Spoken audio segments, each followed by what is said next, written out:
bienvenue ici en ville de Genève. Il est important qu'on puisse quand même s'organiser, porter des messages clairs, et c'est ce que vous faites avec cette conférence pour pouvoir aller auprès des États, auprès des organismes pour porter ces droits, de pouvoir aussi avoir la participation des enfants et des jeunes. Je pense que c'est vraiment fondamental, donc je suis vraiment ravie d'être parmi vous. I would particularly like to welcome the children and young people who are with us here today, and this is it's great news that we have them with us here, and they're from 20 different countries. They are here to share their experiences from their regions. If one single child dies because he or she has not had access to fundamental rights, they were not able to get a piece of bread, that is a failure. That one death is a failure for the international community. Many things were done by various countries regarding, ending child immigration detention. We have wealth of experience, to be very frank, regarding, alternatives really to deprivation of liberty for migrant children. So the question is, so we end immigration detention of children? Unfortunately not.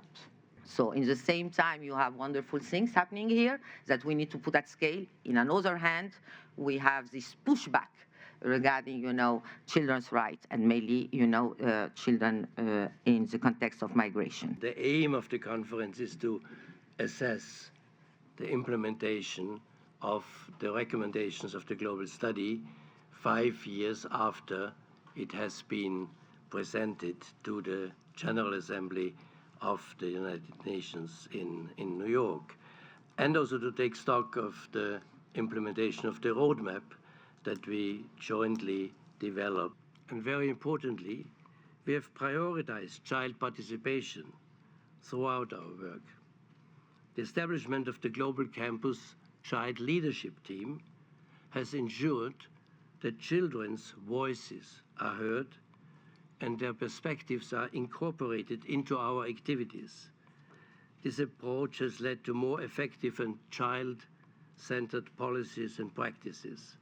And this tells us something. It tells us something about how children deprived of their liberty are seen, or actually not seen. Very rarely will we meet with children deprived of their liberty. States often don't have a lot of information about this at their fingertips when they come to the committee, which is distressing. We continue to try to make reference to the global study and to SDG 16, and we're more and more trying to get states to look at what were their commitments under the SDGs. Following this study in 2021, UNICEF launched an ambitious 10-year Reimagine Justice for Children agenda. And this agenda really built on the findings and recommendations of the global studies. The Reimagine agenda sets a very bold vision. It called on states to end the detention of children in all its forms, recognizing that deprivation of liberty of children is often used as a measure of first and not last resort. Children's rights include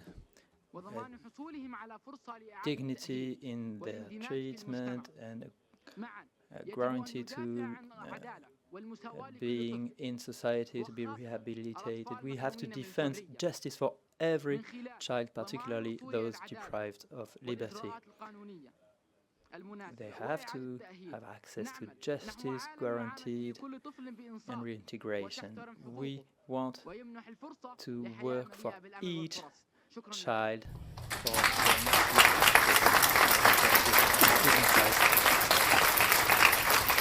to